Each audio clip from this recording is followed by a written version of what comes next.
C everything starts with milk. So ಮಿಲ್ಕಿಗೆ ಬಂದಾಗ cow important, the animal which is giving milk ಅಲ್ಲ, ಅದೇ ತುಂಬ ಇಂಪಾರ್ಟೆಂಟ್. ಸೊ ಯಾರು ಆ್ಯನಿಮಲ್ ಬಗ್ಗೆನೇ ಮಾತಾಡಲ್ಲ.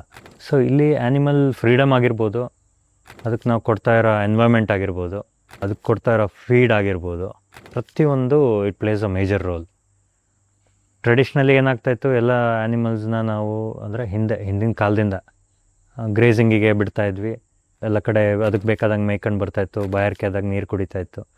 ಸೊ ಇವೆಲ್ಲ ಒಂದು ಆ್ಯನಿಮಲಿಗೆ ಬೇಕಾಗಿರೋ ಅಂಥ ಎನ್ವೈರ್ಮೆಂಟ್. ಬಟ್ ಈಗ ನಾವು ಹೊರಗಡೆಗೆ ಬಂದಿದ್ದೀವಿ. ಈಗ ಅದರಿಂದ ಹೊರಗೆ ಬಂದು we are doing a conventional daring, ಅಂದರೆ ಎಂಟೈರ್ ವರ್ಲ್ಡ್. ಸೊ ಈ ಪ್ರೋಸೆಸ್ಸಿಗೆ ಬಂದಾಗ ಆ್ಯನಿಮಲ್ನ ಮರ್ತುಬಿಟ್ಟಿದ್ದೀವಿ ನಾವು. ಆ್ಯನಿಮಲ್ನ ಮರೆತು ನಮಗೆ ಬಾಯಾರಿಕೆ ಆದಾಗ ನಾವು ಅದಕ್ಕೆ ನೀರು ಕೊಡೋದು, ಅಥವಾ ನಮಗೆ ಹಸುವಾದಾಗ ಊಟ ಕೊಡೋದು, ಅಥವಾ ನಮಗೆ ಬೇಕಾದ ರೀತಿಯಲ್ಲಿ ಅದನ್ನು ಸಾಕ್ತಾಯಿದ್ದೀವಿ. ಸೊ ಇದನ್ನೆಲ್ಲ ಒಂದು ಕಡೆ ಸೈಡಿಗೆ ಇಟ್ಬಿಟ್ಟು ಆ್ಯನಿಮಲ್ಗೆ ಏನು ಬೇಕು ಅನ್ನೋದು that is very important. That is the key ಇದು ಪ್ಯಾರಾಮೀಟರ್.